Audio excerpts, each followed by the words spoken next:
Colin Cowherd from The Herd with Colin Cowherd on all the Shedeur Sanders conspiracy theories he's hearing. That's what the Cleveland Brown conspiracy theorists believe is happening, that Kevin Stefanski and Andrew Berry are trying to bury Shedeur Sanders. And therefore, these conspiracy theorists think, no, you're not. We're going to make it a bigger story. Dear Shedeur truthers, ask yourself, what does Cleveland or the NFL have to benefit by sabotaging Shedeur Sanders? Number one, young fans like him. Week 1 of the season, he had a top 5 jersey. He had good ratings in college. He's kind of interesting. I'm interested. Very few mediocre quarterbacks or bad quarterbacks I care about. He's one. He's got some charisma. His dad was a superstar. The NFL has made it, and they did this years ago when Jerry Jones complained about Tony Romo getting hit so hard, that they've really wrapped their quarterbacks in like saran wrap to protect them. You can't hit the quarterback. You can't drive them into the ground. They don't like quarterback injuries. They want 32 interesting teams. And right now we've got 10 teams. I won't count Miami because I still think offensively they're interesting. But now that Penix is out, Atlanta's one of them. We have 10 unwatchable teams. We have 10 unwatchable teams. It's like the bottom of the NBA. The quarterback is so valuable now. If you don't have the right quarterback, you're unwatchable. Let's welcome in Casey Kinnamon from the Barking Browns podcast and the All Eyes on Cleveland podcast. Casey, I play that, and I've said this a little bit earlier. Kevin Stefanski's kind of in a no-win situation right now. If Shedeur Sanders goes and plays really well, why didn't you play him before this? If he doesn't, why couldn't you coach him up to get ready for him, to get him ready for this?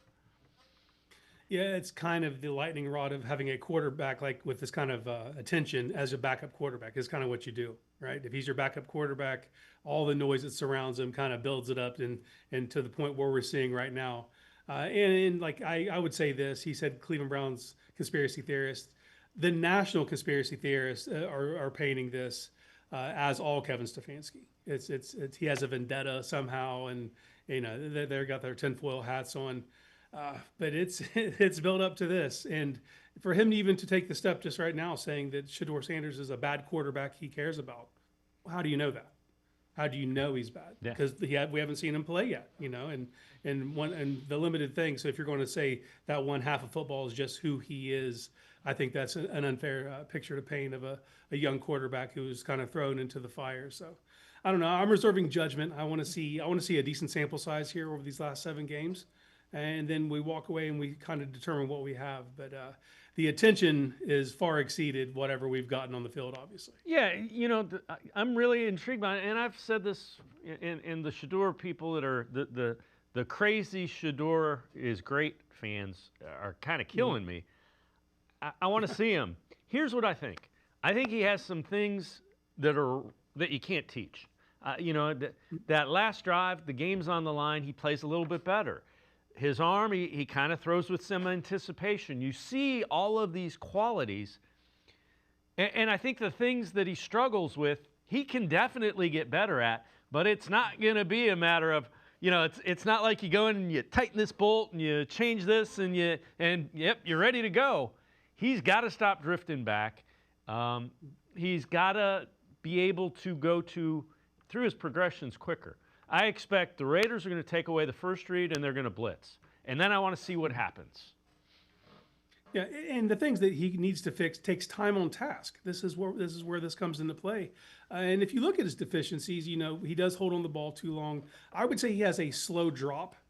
And, if you do have a slow drop, as soon as your back foot hits, that ball's got to come out. You can't have a slow drop and a hitch when you get to the back, especially behind this offensive line. That's like the thing that we really can't quantify here is how tough it is to evaluate what's going on behind this offensive line, because it just, speeds up everything and everything's already going to be coming at him fast because you have seen such limited action. But I'll say this, for 9.5 games, we didn't attack the third level of the field.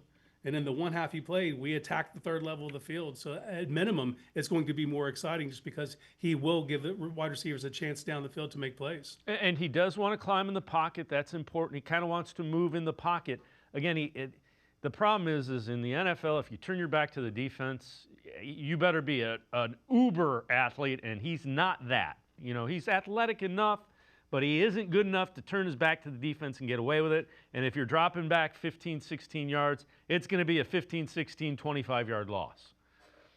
Yeah. If you look at the quarterbacks who are able to do that, it's Michael Vick, and that's about it. If you're going to turn your back to the defense and run away, you have to be a 4-2, 4-3-1 type of athlete, and he is not that. And he has to learn that. You can get away with things in college that you can't get away with in the NFL, and we saw this in the preseason, right? You can't take bad sacks. That's an easy way to, obviously limit your offensive exposure because you can't move the chains. And this offense cannot afford to get behind the chains. So for me, it's about Tommy Rees getting him in structure. 1, 2, 3, get the ball out. 1, 2, 3, get the ball out. And then those out of structure plays can happen because you can't establish a rhythm out of structure. You got to do it in structure first, and then those big plays can happen out of structure. Yeah, the other thing, and I've said it all week, Tommy Rees better give him some answers to the blitz because it's coming, and he better have the answers to that.